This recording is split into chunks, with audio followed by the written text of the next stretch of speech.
Hey YouTube, I just want to showcase you guys my unarmed Luminary build in an endgame setup against a Valdo map, the Blasted Monolith. It is one of the tankiest Valdo maps you can imagine. It has Feared, it has 100% Delirious, you have only 5 minutes to clear the map, you deal 10% less damage per item equipped, and all the magic and non-monsters have Union of Souls. Now usually to clear this map you need a lot of damage. A lot, maybe 1 billion plus. For example, in this case, this is a video by Big Daddy. He's playing an armor stacker, and his POB has 2 billion DPS. And he was able to clear the map in maybe close to 5 minutes, I believe. So I will just quickly showcase his build and how much damage you have to do. He has unequipped one item. That means he does 90% of his damage. So when you go in, the first few monsters are fairly squishy, but as you go through the map, they get tankier and tankier. So by the end of it, it looks something like this, which is absolutely absurd. You need to do billions of damage in order to clear the blue monsters at the end. Now, I was challenged by Captain Lance to do a homebrew build to do this map, and I did a homebrew build as an unarmed Luminary with Facebreaker. And I will go over why I chose this build while I'm playing my footage. Before I want to play my footage, I will just quickly showcase you guys a 6-man Uber Exarch kill I did with this unarmed Facebreaker. So this was about 4 seconds of Uber Exarch, and this is the Blasted Monolith I'm doing right now on my unarmed Luminary. So I have never done this map before. This is my first time ever doing Blasted Monolith, and I have to say it is a learning curve. So when I started, I think I failed 3 maps. It is very costly, but afterwards I was able to do 3 more maps and I finished all of them, which I will include in the footage. So sorry to cut the footage. I basically farmed these 3 Progenesis from Blasted Monolith, and it is extremely difficult. The map is super hard because you need some defenses in the map.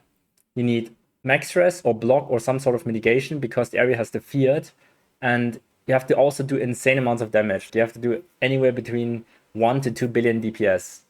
Now I chose Facebreaker Luminary because I can unequip the weapon because I'm unarmed, and I was able to unequip 2 of my rings. Without these 3 items, I do only 70% less instead of the armor stacker from Big Daddy Greggy, which did 90% less.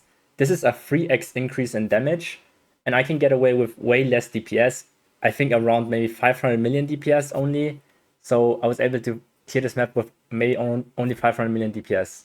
And this is the first time any unarmed build has cleared a Blasted Monolith. So it is pretty crazy. Now on top of that, as I said, you need good defenses. So my build has a Swollen, which should take care of most of the hits. But if I still get hit, I have Fortification, I have 6 Endurance charges, I have 20% less damage taken from hits from my Mercenary. And on top of that, I also have a Progenesis usually. In this case, I didn't because I needed more damage, but usually I also run a Progenesis. Now, on top of that, I also run a Melding and a Ruby Flask against the Ubers, as you saw in Eclipse. So if I fight the Ubers, I run a Ruby Flask. Otherwise, I run a Quicksilver, and this will also give me 90% max res. Now, I changed between 7 Teachings, which is a great body armor for more DPS on unarmed builds. So I had 3.4k before, and I changed to a Royal Plate just now to get a lot tankier at 3.8k life.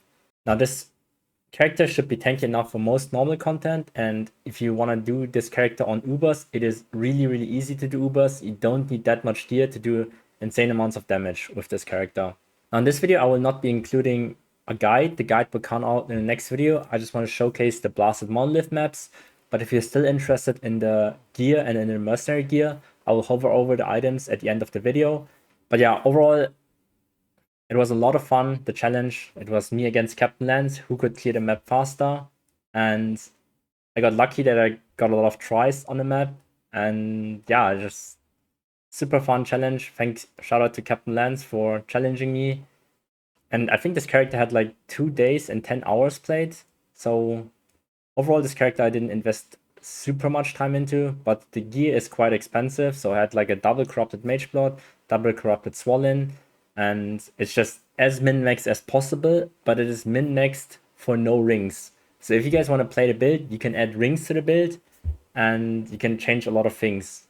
I was also considering a version with the Doriani's Touch because you can run Pearl of the Sower and then maybe Doriani's Prototype to get like minus 200% lightning res. And then you would also be able to drop accuracy because Doriani's Touch hits cannot be evaded.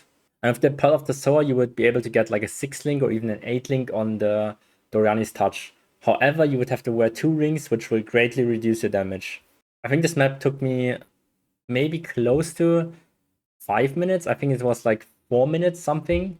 You have a slight grace period when you go in and out using a portal scroll, so you get 10 seconds extra.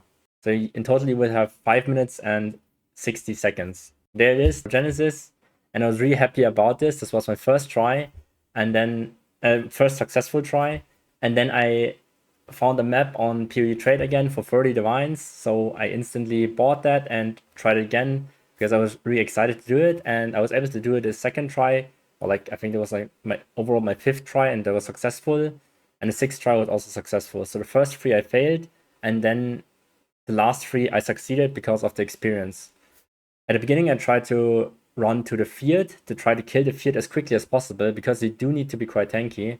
So I have a Ruby Flask right here for 90 max res, and you do need to be very tanky. As you can see here, I died with 90 max res. I don't know what happened.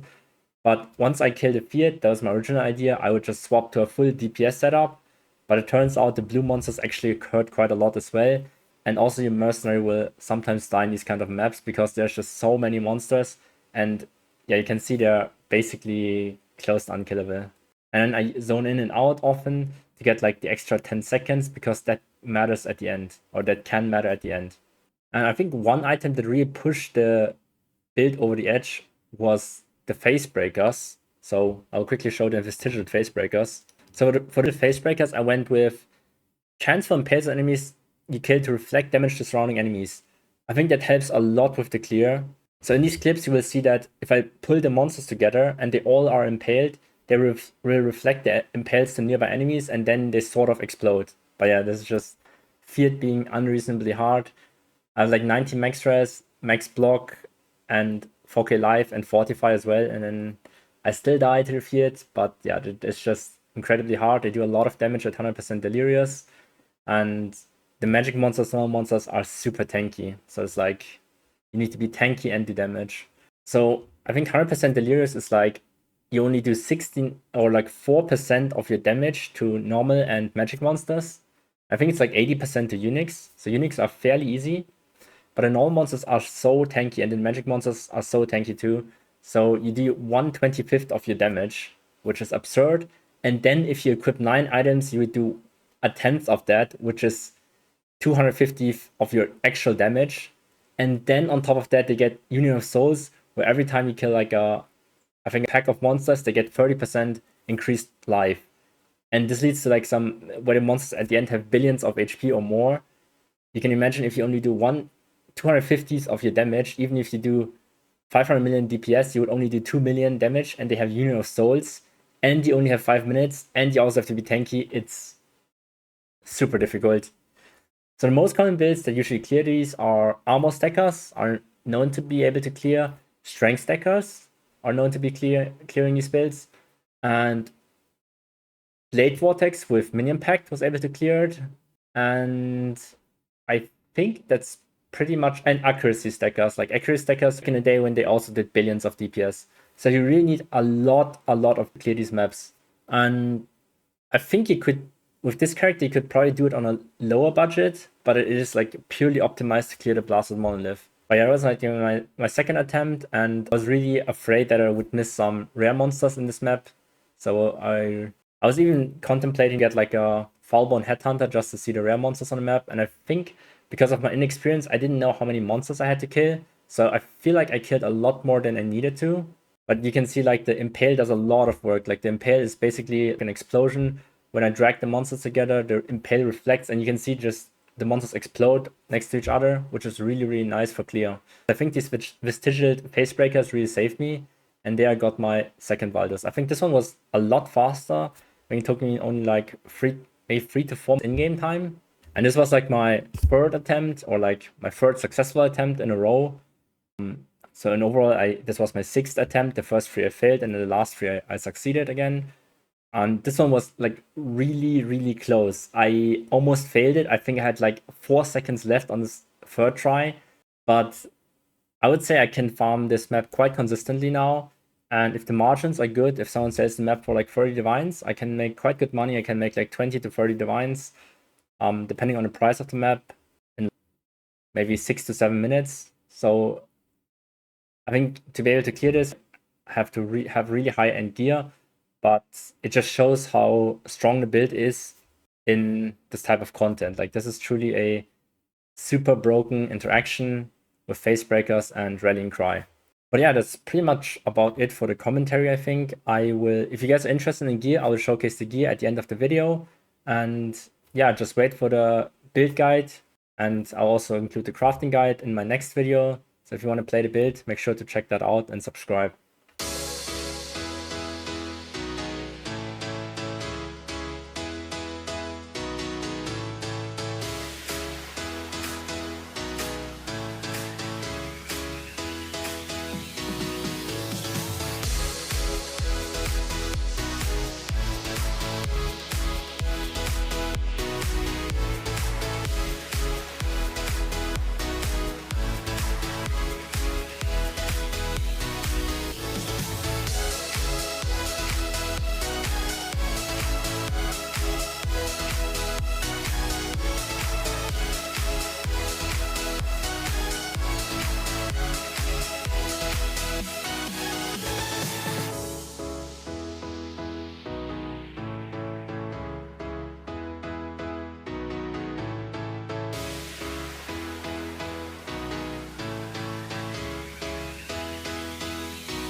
So yeah, thank you guys for watching. This is my character, level 100, 90 max res, and then 65 block for Swollen.